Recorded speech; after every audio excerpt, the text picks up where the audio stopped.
And what do you know? Here we are once again. It's I Hear of Sherlock Everywhere, live, coming to you on Facebook and YouTube, and eventually in your ears as the post-live show edit goes out tomorrow on the 30th of the month. Welcome, everyone. I'm Scott Monty. I'm Bert Wolder. And Bert, can you turn your microphone up just a little bit? Up. Good God. Yes, how's that? Excellent. Well, this is the patter part. This is where we get ready for the show. I have the introductory music queued up. Are you ready to do your classic Wessex Press intro read? Oh, the classic Wessex Press intro read. Sure, of course. I mean, we're only 191 episodes into this. You'd think you'd be prepared for the show structure at this point. Well, I am prepared for the show structure. I just spend a lot of my time, among the insulation and the joists. I'm concerned about dry rot. You want to be honest, I'm concerned about dry rot. I understand. It happens. Yeah. Okay, here we go. Wait. Now you tell. The recorder isn't on. Can you believe it? I've got a separate audio recorder going. I want to. Now you tell me to wait. A clip here. And while we're waiting, I see that Gordon is here, and Patrick, and Caitlin, and Claire, and Rick Jones, Daniel Sparks, Olivia Kirkendall, Bob Coghill, Corey Howell, Mickey Fromkin, Ruben Marsden. Welcome. Look at all of our fans. It's so great to see them live, to know that we're not like speaking to an empty room like we normally do. Okay. We've got some folks joining from Mexico as well. Fantastic. Daniel Sparks from Mexico. Excellent. Claire's in from London. Caitlin's in from West Virginia. Fantastic. We are an international phenomenon. That's how this works. All right, Bert. The audio recording is going. I will leave it to your dulcet tones. Support for this episode of I Hear of Sherlock Everywhere is made possible by the Wessex Press, the premier publisher of books about Sherlock Holmes and his world. Find them online at wessexpress.com. I Hear of Sherlock Everywhere, episode 191, Sherlockian Musings. I hear of Sherlock everywhere since you became a chronicler. In a world where it's always 1895, comes I Hear of Sherlock Everywhere, a podcast for devotees of Mr. Sherlock Holmes, the world's first unofficial consulting detective. I've heard of you before. You're Holmes the meddler, Holmes the busybody, Holmes the Scotland Yard Jack in office. The game's afoot as we discuss goings-on in the world of Sherlock Holmes enthusiasts, the Bigger Street irregulars, and popular culture related to the great detective. As we go to press, sensational developments have been reported. So join your hosts, Scott Monty and Bert Wolder, as they talk about what's new in the world of Sherlock Holmes. You couldn't have come at a better time!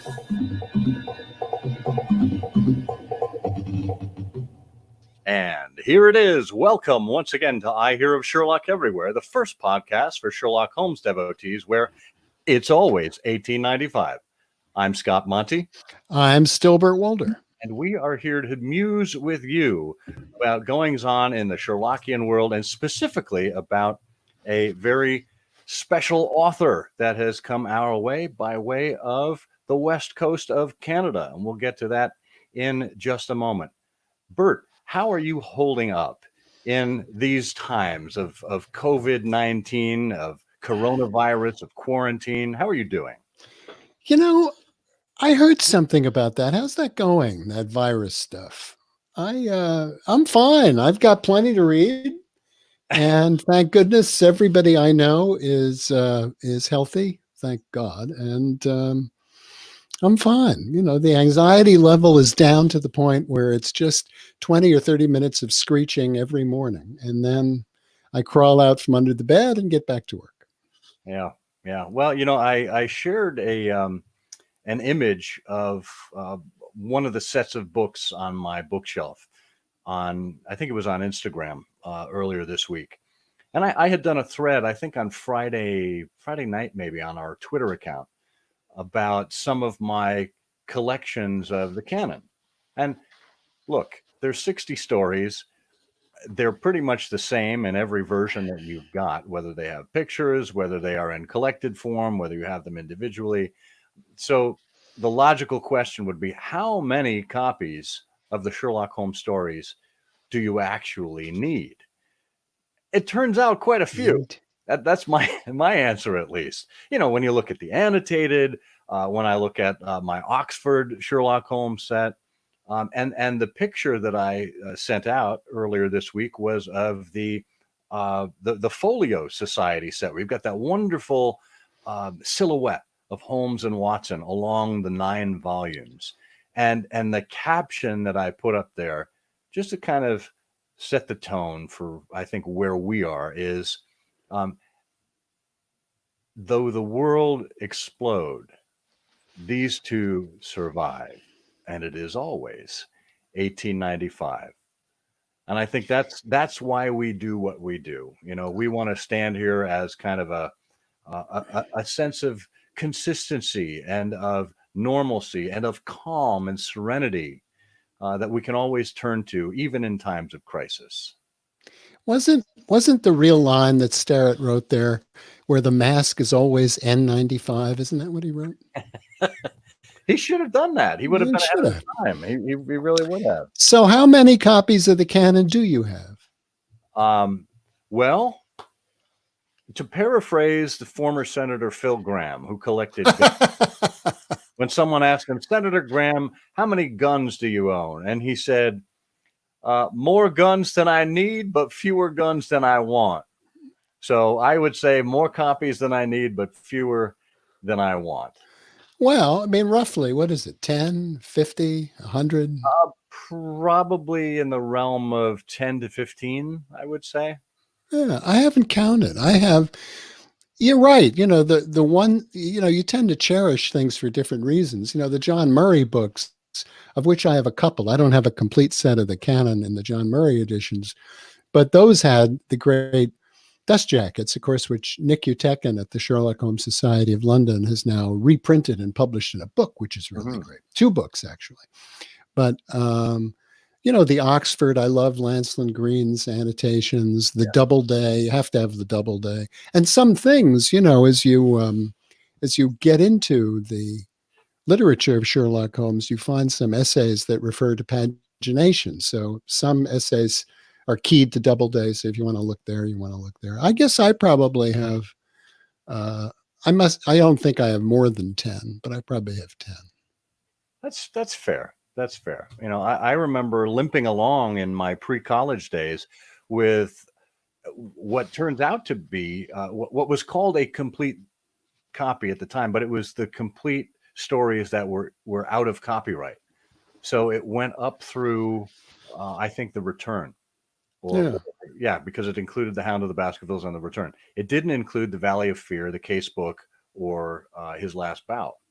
So it wasn't until I went away to university and found the Baring Gould annotated version that I discovered the rest of the Sherlock Holmes stories and how they existed and what was being said about them. And to me, that was really where the magic occurred. And I think I spent more time checking out that Baring Gould annotated edition than I did any other textbook or reference book in the library during my 4 years in college.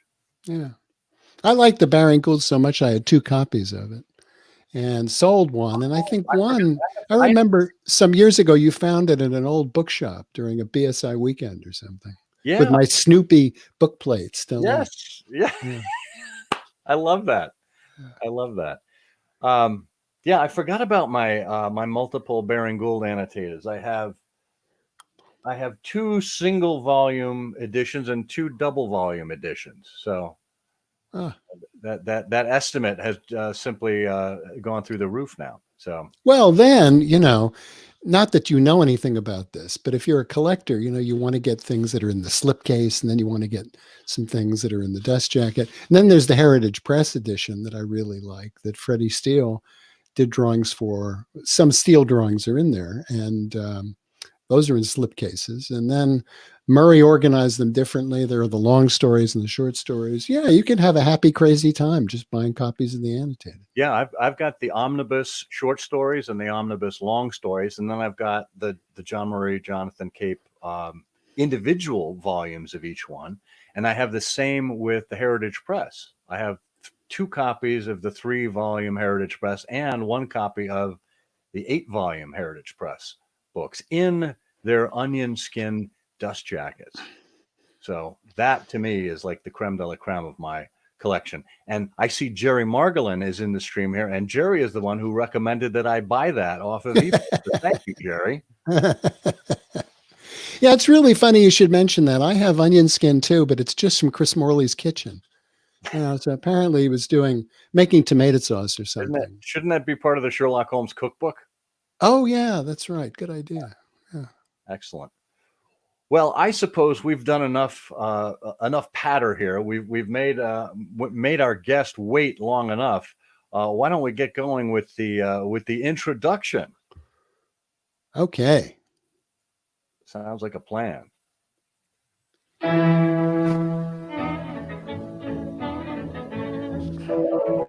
Little trout in the milk for you. Well, Sheldon Goldfarb was born in Montreal long ago in another century, and yet he's always been interested in history, strange facts, reading, and writing. And he started with Black Beauty, well, unless you count Dr. Seuss and Dick and Jane, and then he graduated to sports novels and the Hardy Boys. Sheldon tells us that he's always loved a good mystery, and he eventually wrote one himself called Remember, Remember. It did get nominated for a prize. It did get nominated for a prize, but it didn't win, though. Of course, what better mysteries are there than the ones about the greatest detective, Sherlock Holmes, as we all agree? Well, Sheldon discovered Holmes at the age of 12, and we're going to get into some specifics behind that in just a moment. And his interest in history led him to become an archivist for the Student Society at the University of British Columbia, which led in turn to his book, The 100-Year Trek, A History of Student Life at UBC. And then Sheldon acquired a PhD specializing in Victorian author William Makepeace Thackeray. There you go. He even published a couple of books about him, but they're on the scholarly side, Sheldon tells us.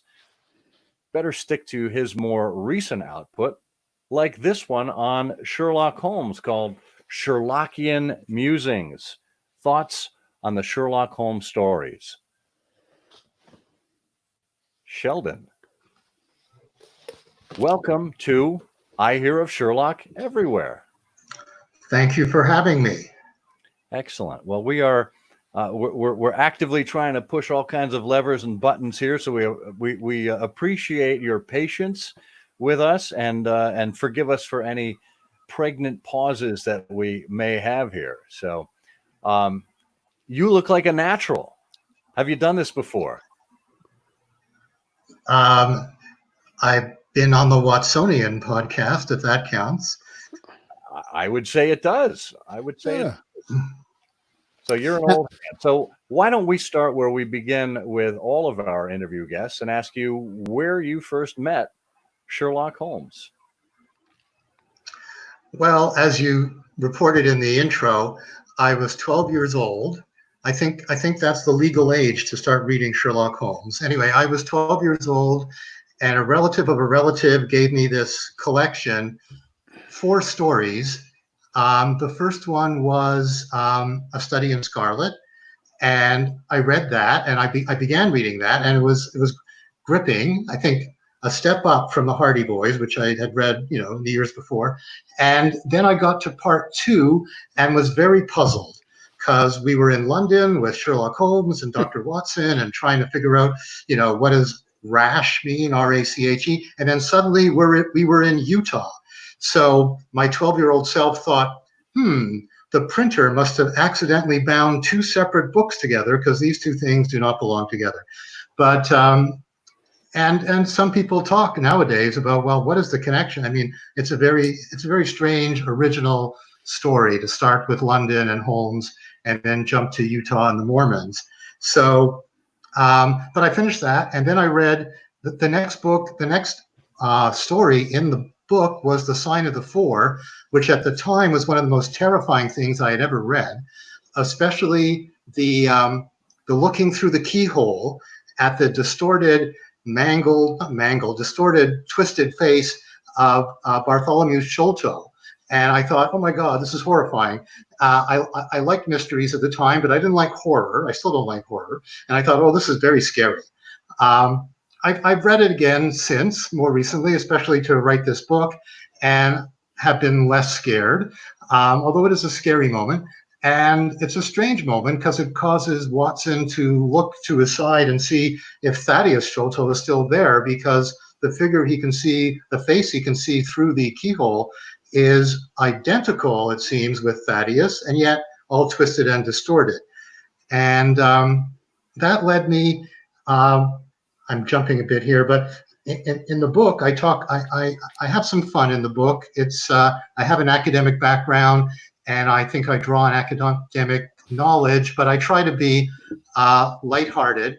And I have a theory about the double, the Thaddeus Bartholomew double, which came to me after I read about how this story came to be, and the dinner party that the managing editor of Lippincott's had with Conan Doyle and with, of all people, Oscar Wilde, and to get them to each produce a story for Lippincott's in 1890.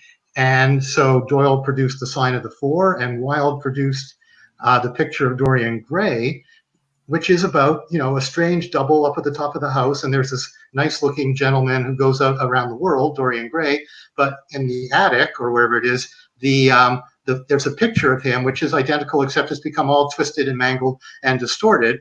And I thought, wait a minute, that's like Bartholomew Sholto and Thaddeus Sholto. And so I wondered in the book, did Conan Doyle and Oscar Wilde collaborate, or did Stoddart, the managing director, the managing editor, say to them, okay, gentlemen, I'd like you each to write a story, and how about if you each do it with some strange, distorted, mangled double? And they both went off and wrote their stories. So there you go. I love that. I never thought to make that connection for. I mean, we certainly know about that famous dinner, no question. But the fact that you actually pieced those together and thought about the distortion of the features, that's really something. And I mean, who knows? I mean, if Conan Doyle had had his way, maybe it would have been the man with the twisted face. You never know. Not too many people know that the reason for that twisted expression goes back, as you point out, to the publisher at Lippincott's, and that was his reaction when he got the check for that dinner. Right. I like that. So Sheldon, tell us a little bit about how you went from just being fascinated with the stories to understanding that there was kind of a movement behind them, whether it's the societies or scholarship or however you discover them in whichever order. Well, I didn't discover them at first. I mean, after after my first discovery of Holmes when I was 12, I would read occasional Sherlock Holmes collections. They were interesting stories. I enjoyed them. I went on to do a PhD in literature, but in the academic world at the time, you didn't study Sherlock Holmes. Those were detective stories. You studied Shakespeare, you studied Dickens.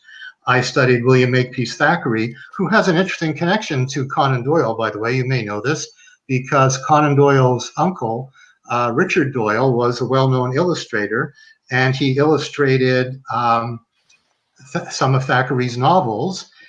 And there was a gathering, a meeting. I guess the families knew each other, the Doyles and Conan Doyle and his family, and Thackeray's family, because of the illustration connection. And there's a story that when he was 4 years old, Conan Doyle ended up perched on the knee of William Makepeace Thackeray. So there's your connection, a Thackeray-Doyle connection. I had no idea. That's fascinating. I've heard that. And well, there you go. I found that out in some of the biographies of Doyle. I don't think it's mentioned in the Thackeray biographies, but there you go. And it's interesting because at least one story that one of the Sherlock Holmes stories borrows the plot from a Thackeray story. You just were talking about the man with the twisted lip, and that's the one, because there's a Thackeray story about somebody who seems like a gentleman and has money and deports himself like a gentleman and has nice lodgings, but it turns out he's making his money by sweeping the streets. He's a crossing sweeper, and this is shocking and all. And this is a bit similar to the man with a twisted lip, where it turns out that Neville St. Clair is not really a journalist or making money in some respectable profession, but he's a beggar. And so that story by Doyle owes something of its plot to Thackeray, although Doyle gives it a slightly different twist. The themes are a bit different. And themes are what I'm interested in the Musings book. I look at the stories. I do think of them as stories. I know some people don't, but I look at them as stories. And because of my literary background, I'm looking at the themes. And so, for instance, the Thackeray story was mainly, the theme there was, you shouldn't judge a man by how he makes his money. It's how he behaves that matters. That's what makes a gentleman. And in fact, that was a big issue in Victorian England. Dickens talks about it too. Pip in Great Expectations wants to be a gentleman. And that the lesson seems to be it's how you act that matters. That's sort of in the background in the Conan Doyle story, but not the main thing. The main thing seems to be that how much more fun it would be to be a beggar like Hugh Boone, engaging in witty repartee with the people who go by, the passers-by who maybe give you some money. That's much more fun than being a journalist, and it's even more lucrative. And wouldn't it be fun to get away from the everyday world and go off and do something unusual, like be a beggar or be a detective? So, which is, I think, throughout the canon, there's this pull in the direction of being a detective. Watson has an official life and wife, a wife and a life. He's a doctor with a wife, domesticity, but what he really loves to do is to head off with Sherlock Holmes and solve a case, or watch Sherlock solve the case. So there's this pull, and I think Hugh Boone is an example of it too.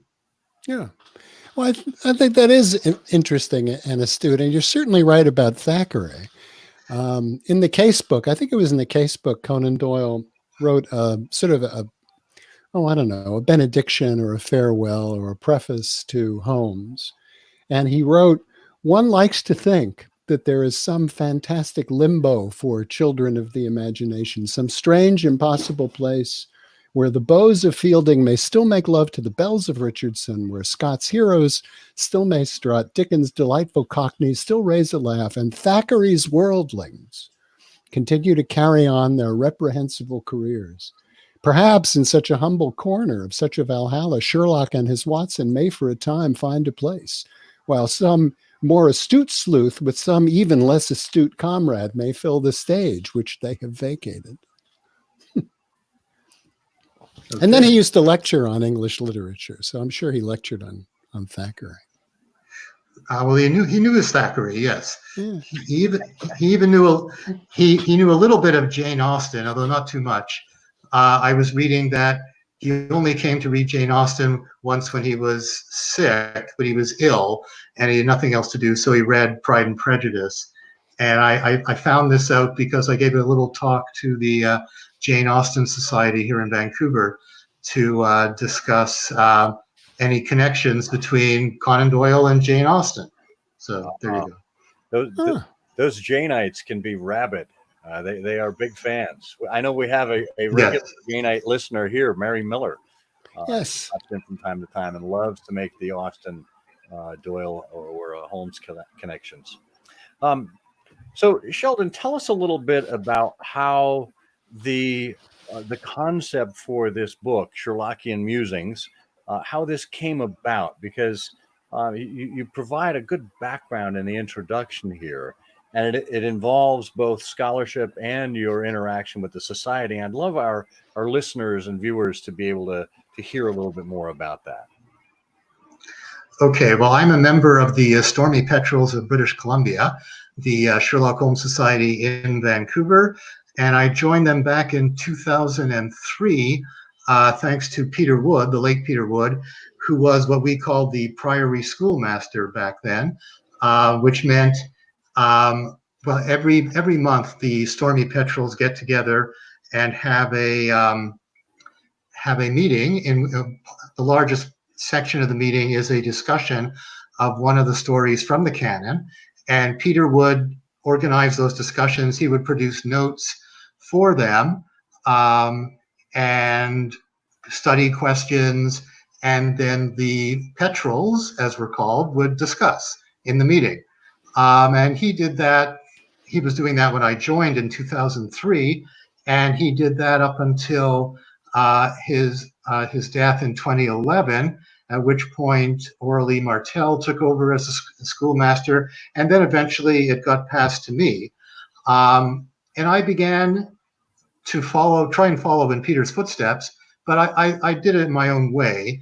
And rather than study questions, which were a bit like what you would get in a school setting, I did more musings. I just thought, well, what is this about in the story? What's going on here? Could it be that such and such is happening? And so I did these once a month. I started with the stockbroker's clerk. That's when I took over. And once a month I did a musing. And eventually I collected a lot of them. And my girlfriend, Roberta, said, you should get these published. And I thought, well, but if I do that, then where would be the fun every month of doing a new one? But then back around Labor Day in 2018, I was sorry, there's a lot of static. Am I coming through okay? We can hear you just fine. Yep. Okay. Sorry. So back around Labor Day 2018, the Sherlockian group in Halifax, Nova Scotia, which is known as the Spence Munros, because you may recall in the Copper Beaches, Violet Hunters, employers head off to Nova Scotia, and those employers are called they're the Spence Munros. So anyway, the Sherlockian Society in Halifax is called the Spence Munros, and they said, we're doing the Red-Headed League next week, and we know about your musings. Have you done a musing on the Red-Headed League? Which I had not yet, because I started with stockbroker's clerk and was going around in the cycle, but I dashed one off on Labor Day weekend and sent it to them, and their president, Mark Alberstadt, also the editor of Canadian Holmes, the Canadian Journal of Sherlockian Studies, said this should be a book. And so people were telling me this should be a book. So I got in touch with the publisher and Steve Emmets, and he was interested. And so I had done about 35 of the stories. So I had to quickly do the last 25, and which I did over winter, spring 2018-19. And now there's a book of 60 different essays, or musings as I call them, one on each of the stories in the canon. And there you have it.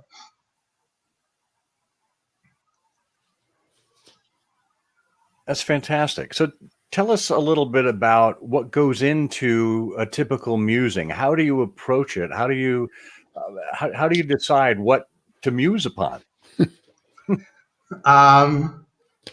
Well, I mean, I reread the story for the group or for the book. I read the commentaries. I read, Baring Gould and Les Klinger and other Sherlockian commentators. There are also some academic commentators, not that many. In the old days, as I said, the academics look down their nose at detective stories, but starting in the 60s or 70s, there have been more academic writings on the stories. Some of those people tend to have like, oh, we're going to show you how every one of the stories is like the hero's journey out of Carl Jung and Joseph Campbell. Or we're going to show you how it's all about the class conflict between the upper middle class and the aristocracy, which is true in a way, because Holmes and Watson and the stories seem to jab at the nobility and aristocrats and the landed gentry whenever they can. But I'm a bit skeptical of these academics who have one theory that explains all. It's like saying Moriarty explains all the crime in London, which to me was an odd notion when it was, when you come across it in the canon, thinking, wait, there's a stolen racehorse. He didn't steal the racehorse, Anyway, so I read the academics. I get ideas from them. I try not to use their sort of language because academic language is a bit, impenetrable sometimes. And then I think about what they've said. I think about what I came up with from reading the story myself. And then I just start, like with Silver Blaze, I was wondering, why does Sherlock Holmes bring, we have field glasses in this story. So what does that mean the story is about? Because mostly, the stories he's carrying a magnifying glass, a lens. So I find something that strikes my fancy, and so I began my musing on Silver Blaze by saying, well, we start with a pair of binoculars, and why is that? Because usually he's with a magnifying glass, he's lying down on the ground, prone to look through his lens, but this time it's a field glass or binoculars. And why do you bring binoculars to a horse race? Well, it's obvious, to see the race. And what does that tell you about what the story is about? Well, the story is about a horse race, which I know might seem too obvious even to say. But then I start wondering, but why? Doyle was no expert in horse racing. In fact, he had to apologize for making some errors, although sometimes he didn't apologize. He said, people complain about details, but the question is, who is to be master? That's all. And I don't care about the details. So why did he care? Why did he want to do a story about a horse race? And I was thinking, well, what is a horse race? A horse race is a competition. And so in a way, the theme of this story, which is different, not that common in Doyle, I think the theme of this story is like what motivates men, especially men. The men are putting the horses forward to run in the race, and it's competition. Although Sherlock Holmes has to be on the scene to make sure the competition is fair. So you can't go stealing the favorite. Sherlock Holmes will find it and bring him back. But it's all about how society is really a society of competition, and that's what comes across in this story, and that's where I went to musing with this story. And then one thing leads to another. I muse on in the same musing, I will, where do I go here? I talk about competition, the game's the thing, and at the end, I talk about imagination, which Holmes often resorts to the imagination, even though he's sort of a rationalist, and yet he's a great believer in the imagination. And sitting on the picture on the front of the book is him musing, as if you like, while smoking one of his many pipes, and doing it like he's on an Eastern divan. So there's something Eastern and mystical mixed in with his rationality, which I find that a lot of the stories that there's a lot of doubleness. Is Holmes or is Doyle? Are we talking, people from foreign lands? Are they helpful, or are they the villains? It varies from story to story, and it's hard to say Doyle is just talking about this or the stories are just talking about this. They raise important issues like reputation, but they don't always take the same point of view on such things. So it's interesting. And I ended the Silver Blaze one by talking about how, what do I say?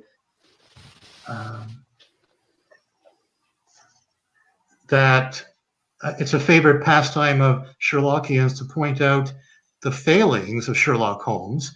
For instance, I think in Klinger, there's like he couldn't possibly figure out the speed of the train from counting the milestones, and then people argue about that. And what puzzles me about that is these are all big fans of Sherlock Holmes, but one of their games they like to play is say, well, he was wrong then. He couldn't have done that. The train couldn't have left at that point. The schedules we've looked up tell us that's impossible. And and this is my question for you, like why this attempt to catch Holmes out so much? And I don't know. So that's interesting. So you've got suppositions. You're making you're making some educated guesses. You're making some observations as to what goes on there. You are in some ways posing more questions, more musings, giving people something to think about and to unravel on their own time and to come up with their interpretation. Would that be an accurate estimation of how you've structured the book here? Yes, although I would say I never guess. It's a shocking habit. But yes, I'm musing. I'm throwing out ideas. I mean, sometimes I think this might be true, but I leave it open to people to say. And when we discuss these at the Petrels meeting, sometimes people say, Sheldon, sometimes a cormorant is just a cormorant. Stop trying to find all this symbolism in it, that sort of thing. So I leave it open to other people to put forward their ideas. And I'm trying to stimulate thought and discussion about the stories. Yes. Yeah. Excellent. Well, we would like to pause here for just a moment and stimulate a little thought as we go to our sponsor. Bert, are you ready? Yes. Okay.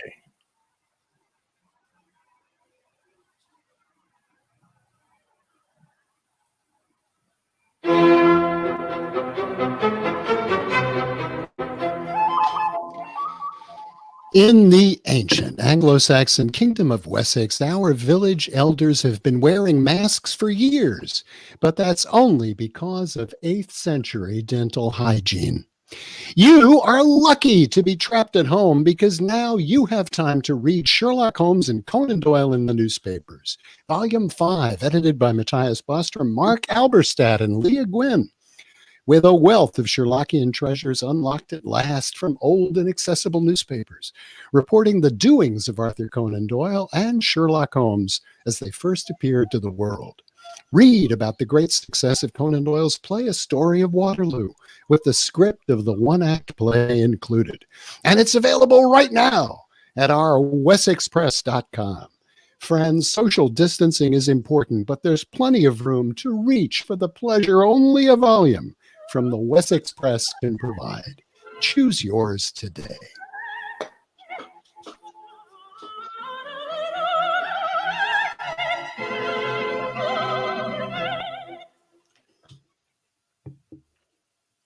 And we're back. We are back for more with Sheldon Goldfarb from British Columbia, coming to us from the coast. We've got live watchers, live viewers, and listeners from all over the world. We've got folks also from Canada, all the way in Nova Scotia. Mark Alberstadt himself, who was mentioned earlier by Sheldon, is here.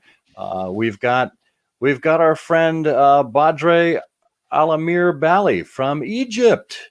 That's fantastic. I think that's one of our first identified fans from Egypt. And we've got folks from all over the continent. Thank you for being here. Thank you for participating in this very special episode of I Hear of Sherlock Everywhere. So, Sheldon, we're talking about your inspiration, your muses here. To me, as Bert and I, we go through the canon a lot of different ways. We have another podcast you may have heard of called Trifles that comes out every week. And it's something that we take 15 to 20 minutes every week to talk about some aspect of the canon. So a couple of things. One, I think your book, Sherlockian Musings, actually provides us with so much more fodder. I was worried we were going to run out of material later this year when we finally reach episode 221. I'm thrilled to say we've got much more to work with thanks to your musings here. But it seemed to me as I was reading it to be almost inspired by some of the old Sherlockian scholarship. I think about Martin Dakin's Sherlock Holmes commentary, or the Hardwicks Sherlock Holmes companion.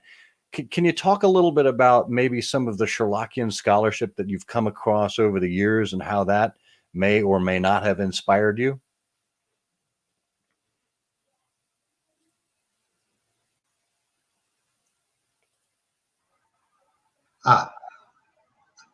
All right. Well, I haven't actually read the Martin Dakin.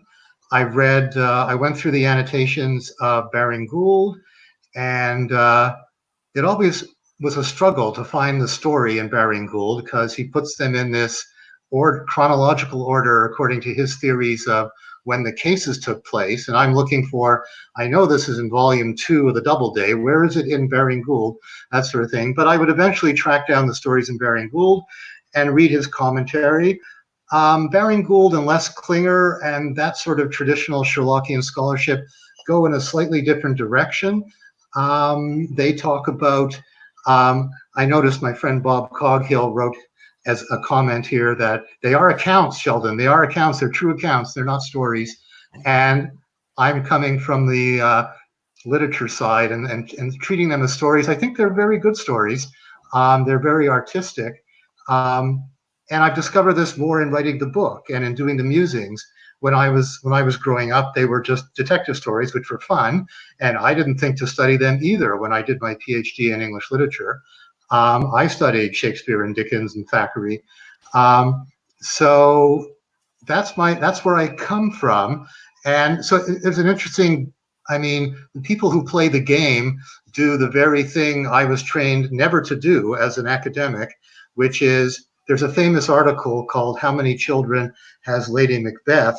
which is meant to be a criticism of people who go outside the Shakespeare play and try to examine questions that aren't raised in the play, like how many children does Lady Macbeth have? And so I know a lot of traditional Sherlockian scholarship is going to say, well, where did Holmes go to school? What professions did he practice beforehand? Was he a musicologist, a music critic, that sort of thing? And what's Watson's ancestry, that sort of thing?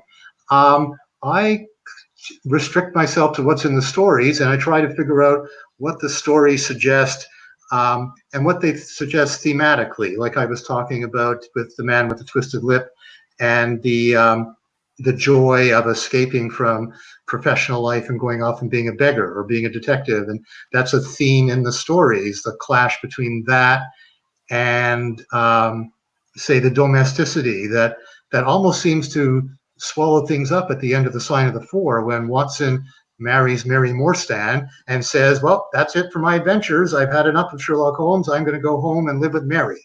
And you're thinking, but then that doesn't happen. But that's a constant. I mean, Mary remains in the stories for a little while over the next little bit, the early stories and the adventures. And although, as I note, sometimes I like to explore the significance of some of the similes. Like there's the story that begins, I think it is The Man with the Twisted Lip, by saying Mary was this wonderful woman and people would come to her with their problems. They would flock to her like birds to a lighthouse. And I thought, well, that sounds nice. But then I thought, let me look up this notion of birds flocking to lighthouses. And when I did, I discovered that, yes, birds are attracted to lighthouses. They fly at lighthouses. They collide with the lighthouses and they die. They kill themselves. And so I thought, this is the simile that comes to Watson's mind or Doyle's mind in talking about his wife. And this is right before he comments that he's yawning while talking with her after dinner. And then it seems like quite a joy when Sherlock Holmes shows up and says, there's a case.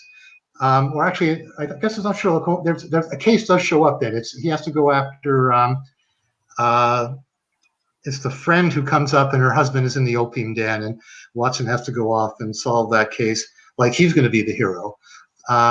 So I follow that. I follow a bit of Joseph Campbell and the hero's journey. Sometimes it's true, the stories begin, A Study in Scarlet and The Sign of the Four, are very much Watson like on a journey and trying to discover what is this strange person I've come across named Sherlock Holmes.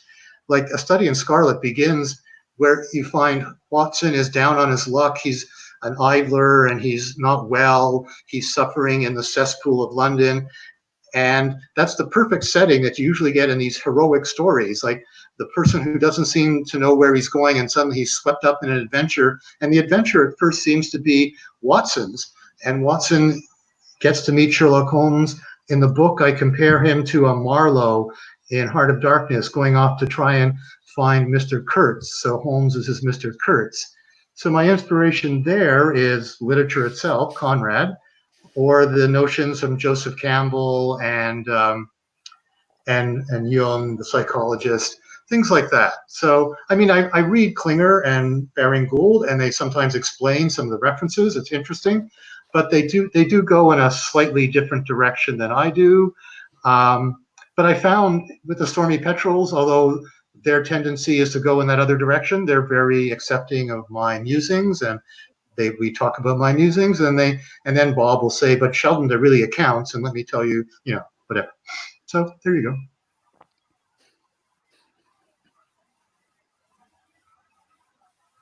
That's excellent.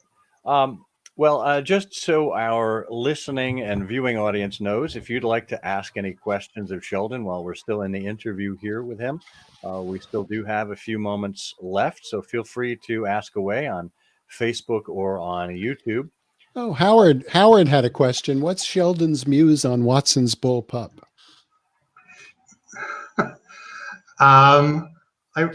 We just did this story in the Petrels, and yeah, the question was whether it's a real bull pup or it's actually slang for a type of gun. It's sort of, the others in the group had more to say about this. It didn't come to me as something I would muse about in a literary way, so I'm afraid I can't enlighten you on that one. Well, actually, a lot of people don't really know this, but Watson's bullpup was a small stuffed animal that his mother had given him. And as soon as he mentioned it to Sherlock Holmes, he was terribly embarrassed, which is why you never hear about it again. Okay. And there, ladies and gentlemen, directly from the mind of Bert Wolder. This is why academics don't speculate, I guess. Well, I've also heard the idea that to have a bull pup was to have a temper. To keep a bull pup is to have a temper. I haven't necessarily seen that expression used anywhere outside of the canon, and I haven't seen a lot of evidence for it. But I know that's another one that people tend to hang their hats on. Okay, well. So we've got a question from Rob Nunn. Rob asks, who's the most interesting character in the canon? What would you say to that, Sheldon? You mean besides Holmes and Watson? I mean, they're the two most interesting. Besides that, I'm interested in Violet Hunter in the Copper Beeches and how she can play detective too. The Copper Beeches is an interesting story. To me, it was like three different stories in one. It's a detective story in which Violet Hunter can do as much detecting as Sherlock Holmes and is very resourceful using, I forget what she uses as a sort of mirror to see what's going on when she's not supposed to see what's going on. On the other hand, it's sort of a bit of a gothic horror, especially when she discovers those tresses of hair, which look exactly like her hair, in the drawer in the room that she's staying in. And the horror part of it connects less to her though than to the daughter of the family that she's impersonating and who is kept imprisoned up in the tower like Rapunzel, who has to be rescued. Like she's not an active heroine like Violet is. Violet's an active heroine and gets to have her own school at the end, whereas I think it's Alice is the other female character, and she gets carried off by Fowler.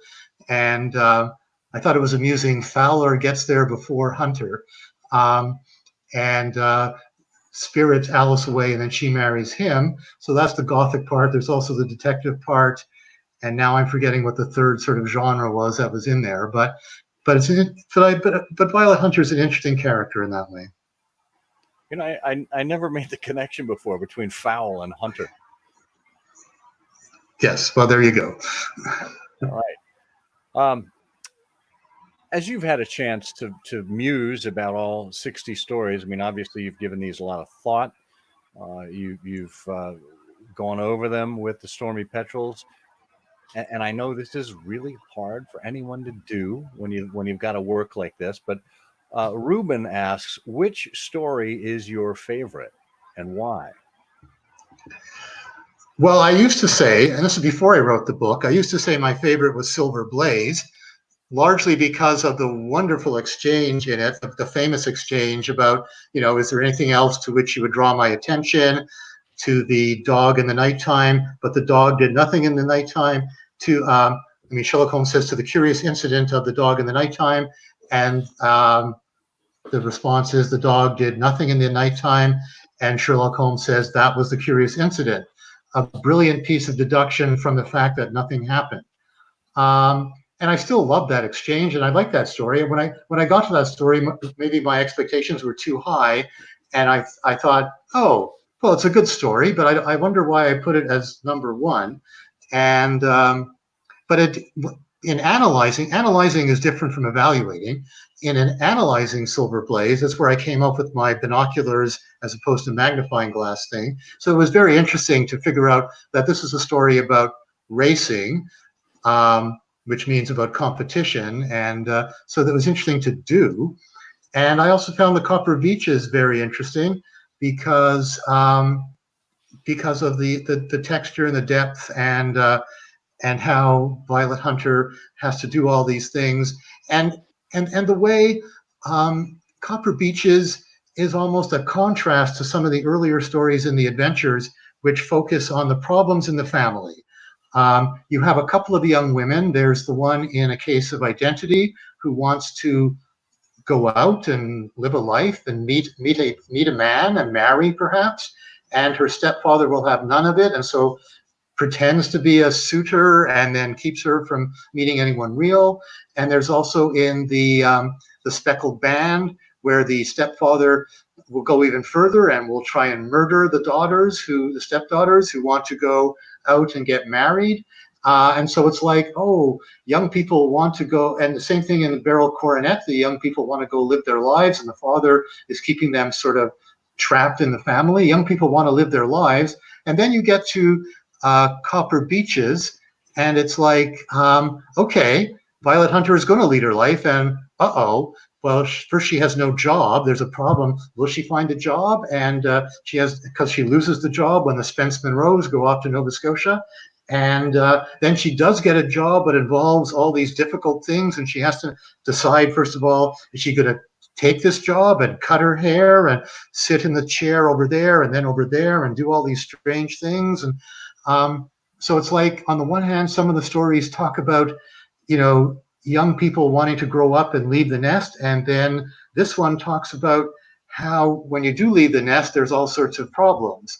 And I think that illustrates how the stories touch on very important themes in real life, and they don't always approach them from the same direction. So anyway, that's why Copper Beeches appealed to me. Yeah, those are good choices. I think those are strong stories. They certainly held up well throughout the years. They were, of course, part of Conan Doyle's own list of his top 12 stories that he came up with at the end of his at the end of writing the canon. So you're in good company there, Sheldon. It looks like we have a question from our friend Badre in Egypt. He says, Mr. Goldfarb, what sources would you mostly recommend regarding Sherlockian studies? What are your go-to resources for Sherlockian scholarship and material? So I guess he means besides my book. Well, I'm pretty eclectic. So I did discover the Joseph Kessner book on Sherlock's Men, which was interesting and gave me lots of insights into the stories. although he does, I mean, he has his view of how to see all the stories. All the stories are about gender relations, male-female relations. But he's an interesting one to look at. Who else? Who do I put in my bibliography? There is, who is it? There's a couple of I mean, it's different from every story. There were a couple of interesting critics, academic critics, who talked about the creeping man, and the creeping man can be seen as, well, oh, this horrible guy who's taking monkey glands, and isn't that terrible? And then trying to tamper with nature. But these two critics said, well, look, but he's invigorating himself, reinvigorating himself. And he's not hurt by, I mean, Sherlock Holmes says this is horrible, but do we have to agree with Holmes all the time? And so there were a couple of critics who led me to see The Creeping Man, which is a horribly misnamed story, by the way. He's not creeping at all. He's bounding about and climbing, leaping. And it led me to see The Creeping Man as a very interesting story about how to deal with growing old. And I'm looking, Niels Clausen has a book just out about the art of fiction in Conan Doyle's stories, and he talks about, he's also approaching them from a literary point of view. And there was another one. There's the one about the marriage of Sherlock Holmes. Who wrote that one?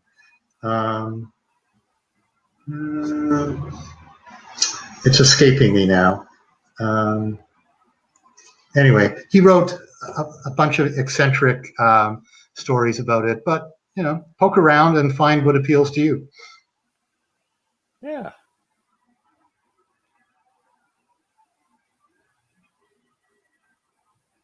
Anything from you, Bert? Well, no, I'm just looking at the comments, and the questions are good. Do you, Sheldon, what's your thinking about pastiches? Well, I'm not a big fan of pastiches. Do you like some? Do you like any? Are you interested in what they do to the characters? Do you hate them?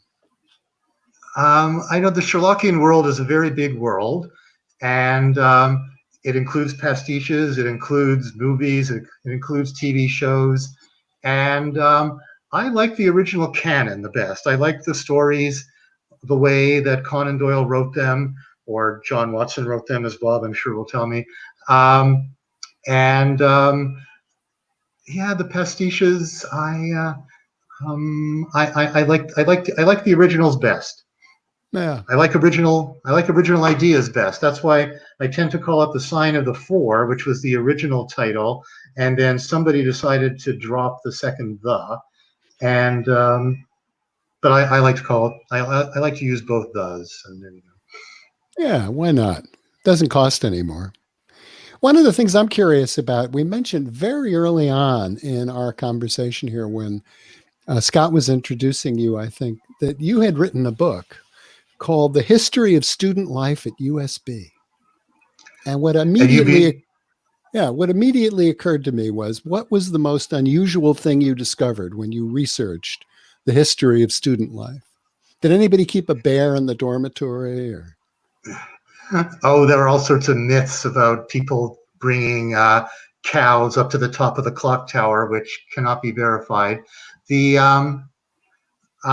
are all sorts of interesting things, like the group of students who pretended to be something called the Revolutionary Trotskyites, not Trotskyites, but Trotskyites, because they lived on a street called Trutch in Vancouver. So Trutch Street, Trotskyites. And they would put notices in the student newspaper announcing that they were going to have a Fellini meeting, or a central committee meeting to discuss division of labor, which meant who was doing the chores in the house, that sort of thing. That was quite amusing. I discovered this in doing the history, and I put it in the book, but I had no idea who the Revolutionary Trotskyites were until I talked about them in an interview for the alumni magazine at UBC. And that interview was published, and someone wrote in and said, "Oh, that was us. I was one of the Trotskyites." And we ended up writing an article about where they were 40 years later. they were all respectable lawyers and economists and professors. Oh, that's disappointing.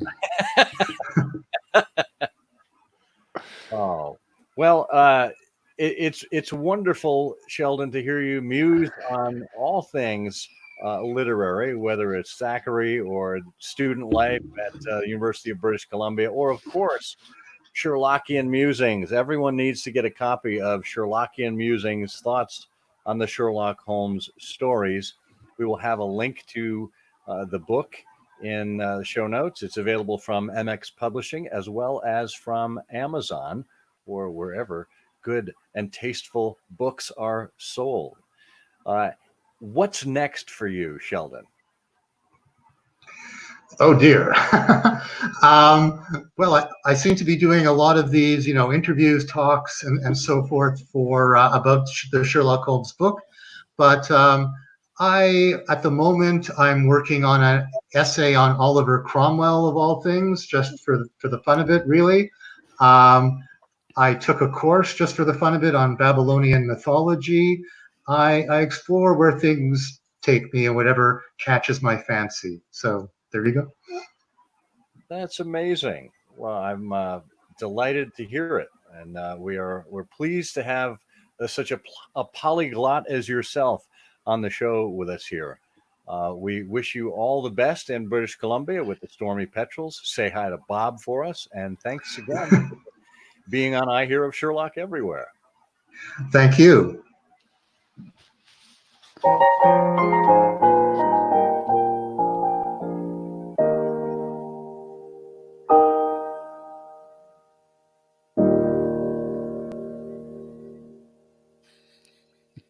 Wow. Well done, Bert. Oh, well, no, well done. It was great to talk to Sheldon. What were the unreconstructed Trotskyites? I like that a lot. That's good. I want to see if somebody can actually recreate bringing the cow to the top of the tower there. That would be something. Oh, well. Depends on how far back you go, I mean, people got up to some pretty crazy things in the end of the 19th century. There wasn't the internet back then to entertain people. There wasn't I Hear of Sherlock Everywhere. Impossible. See, we're keeping cows out of bell towers all around the world. That's right. It's a public service we do here. That's right. That's fantastic. Well, I am, when I mentioned Sheldon's book being fodder for us for trifles, I wasn't kidding. I mean, there's lots of great questions and, as we say, musings that he puts forward in the book here, angles that I haven't considered before, and some things that are familiar as well. But I think it brings it all full circle, and I think it'll be fantastic for us to have an opportunity to explore that in greater detail. Yes. All right. Well, we're going to take a quick, just a segment break here. We're going to bring Sheldon back to just say goodbye, and then we're going to come back with our canonical couplet quiz to wind up the show. Sheldon, you're back with us for the unofficial goodbye. We wanted to make sure you were okay and surviving there post interview. Yes, I'm okay. I hope it went well. It went superb. You were a natural. That's what we look for on the show here. Oh, thank you. Excellent. Well, we will have the audio to this posted tomorrow on our podcast feed. So if you are bored and looking for something else to do, feel free to tune in. Yep. Now, Sheldon, I would just say, you mentioned earlier in your review, of reading the canon, I think, in some academic commentary that, the stories are always the same. But you don't know that with I Hear of Sherlock. You can tune in tomorrow and it could be a completely different show. In fact, a different conversation. You could be listening to yourself and saying, why did I say that? It's all because of Scott's editing. Could be. And dark matter. Well, Sheldon, we'll be in touch with the finalities here. And until then, have a great afternoon in British Columbia. Thank you very much. All the best to you. Thanks for having me on the show. Thanks. Absolutely. I want to have a great afternoon in British Columbia. Hey, any afternoon in British Columbia would be great by definition. Lovely country. Well, what do you say we get racked up and ready for the quiz? The quiz. We've got a quiz winner coming up here, and we want to do the next quiz. So let me just pull up the audio here. If you want to do a little Bertrian patter, you're welcome to do that. Patter. It's a great shame that Scott doesn't have the great revolving wheel with those neon lights that he has at his house. And he uses it all the time. And that's one of the reasons why he can't get it into his office, because it's usually in his kitchen. And what he and Mindy like to do, not too many people know this, is sort of set the menu for the evening's dinner with the kids by spinning the wheel. And this, was a response to an unfortunate incident that happened about a year and a half ago, when one of Scott's children was asked to come up with a menu for dinner and chose Cool Whip. And apparently it was Cool Whip served 4 different ways. So usually Scott spins the wheel, and then people call out numbers between 1 and 6, and that comprises the menu for the evening. And one night when I was there, I remember it was beef Wellington, which took about 4 hours to make, but was really delicious. And was only because I glued actually the beef Wellington disc to the wheel ahead of time when Scott was in the bathroom and didn't notice. But in any case, there's no wheel, and there you are. That's a really good story, Bert. Yeah. Sorry, that's all I've got after that. Well, is everyone ready for? That's right. It's time for Canonical Couplets, everyone's favorite Sherlock Holmes quiz game. We read 2 lines of poetry that are supposed to represent one of the 60 stories, and you are supposed to identify it. It's pretty straightforward when you think about it. Well, the last time we met, we gave you this clue.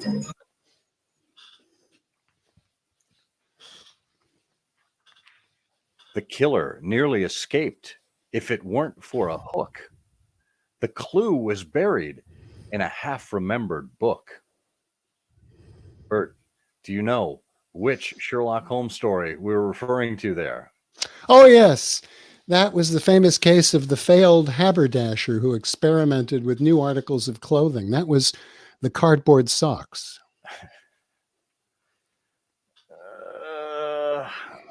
There's not enough Tylenol in the world. No, Bert, it was a good guess. Actually, a horrible guess. You were wrong as usual. Again. Again. In this case, it was what we were looking for was the lion's mane. Oh, that was my second guess. Yeah. Well, fooled a lot of people, too. We didn't have quite as many entries that time around. I'm thinking maybe listenership is down because people aren't commuting as much anymore, being shut in. Whatever it is, we're here and back for more quizzing and prizing. We do have a winner set up. We need to figure out exactly who that is as we get the big spinning prize wheel out here. It's off camera, but I will give it a big spin right now. Watch it go around and slow down. And it looks like it's landing on number 13. Now, that's not supposed to be lucky normally, but in this case, we think it's extremely lucky because the winner, as it corresponds with number 13, is David Rosenbaum. Our in-studio audience loves that, David. Now, what did David win if he chooses? I know David is overseas in Israel and has won before and has graciously turned down the prize because shipping is a bear, but David won this copy of The Adventures of Sherlock Holmes, the leather-bound Barnes & Noble edition with a lovely satin bookmarker. So that was this time around. So congratulations, David. And now, of course, for those of you that want to play along this time, we're going to give you, that's right, we're going to give you the latest canonical couplet. Are we ready?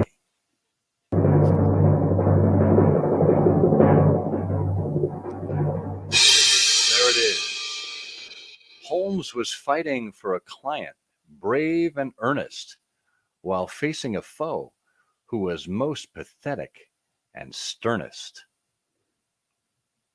If you think you know the answer to this canonical couplet, jot it down in an email addressed to comment@ihearofsherlock.com with the subject line canonical couplet. If you are among all of the correct answers and we pick your name at random, you'll win a prize.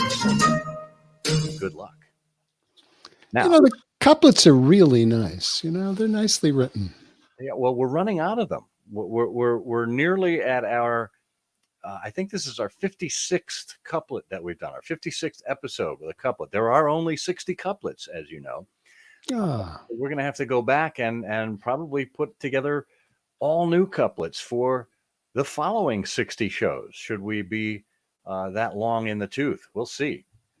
Did want to mention that the prize this time around is, why, it's a copy of Sherlockian Musings. How strange. Oh, good God. You will get a copy of Sheldon's book to you if you are the lucky winner. So good luck with that. All right. Well, want to get to some questions here that have come through, and before we officially wrap up the show. Luri Velasquez, thank you very much. Luri says, I love these live shows. Thank you, guys. Keep it up. Well, you're very welcome. It's a little more stressful for us to do it like this because the mistakes are captured live, which really makes our outtake reel.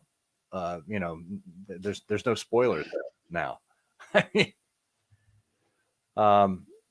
Ruben asks, do I have an original Superman comic in the background? Boy, I wish. Oh, I think it's probably my Action Comics. Is that, oh, Yes. Bert. Yeah. Yeah. Bert's got is that an original, Bert? Oh, sure. That's an original June 1938 Action. Yeah. Doesn't everybody have one of those? Yeah. I take it out of the vault every once in a while. And when I'm having my Cheerios in the morning, I like to read it, Well, I'll tell you what, I'll be right over to grab that copy. I will smash and grab, and you'll be none the wiser. Yeah, good. That's fine. And then it'll be able to fund I Hear of Sherlock Everywhere for the foreseeable future. Yeah. Rob has an interesting suggestion here. Rob says, I would love to listen to an episode of IHOSE where Scott and Bert interview each other's wives about living with a Sherlockian. Yeah, that'd be a lot of fun. Nah, not Hold on, let me write that down. Rob, no pencil. Rob, it might be fun for you, not for us. And we got to draw the line somewhere. Actually, it would be a lot of fun for me because I wouldn't even need to appear. I mean, you would just ask Kathy a question and I can come back in an hour. In our house, we've got so much clutter that while we've been huddled away for the coronavirus, my wife has been engaged in dealing with things that should be disposed of. And so she said the other day, we need to make an inventory and collect all the things around the house that we don't use. And, the next thing I knew, she was carrying me out to the recycling. So, but yeah, figured that was coming. Yeah. Well, speaking of which, we don't want to get carried away too far here. It's been a lot of fun being with you guys. We're going to wrap up here. Let me cue up the end title music here if I can. I think we have most of it in the folder. I want to make sure we've got something to. There was a question along the way. I think it was Notching said, "Can you repeat the canonical couplet question?" It'll actually be repeated if you go back. I mean, you can listen to this either as the podcast or you can replay the video. So you'll be able to hear it again once we finish here and once we post the podcast tomorrow. So we'd encourage you to look for that and to submit your answer via email. So everybody in the comment stream isn't privy to your answer. Okay, got the outro here.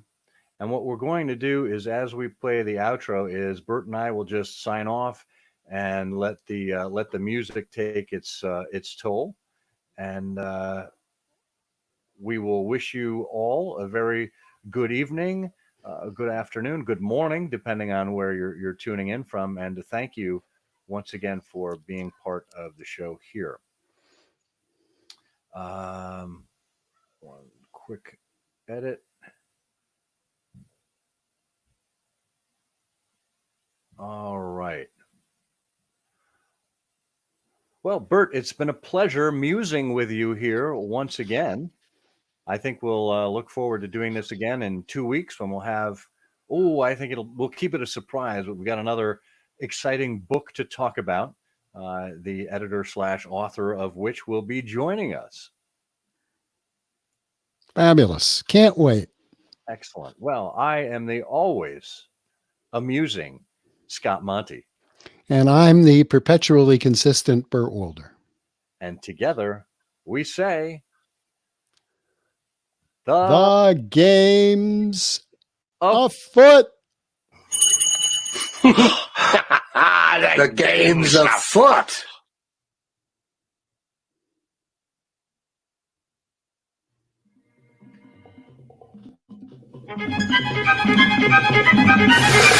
I'm afraid that in the pleasure of this conversation, I'm neglecting business of importance, which awaits me elsewhere.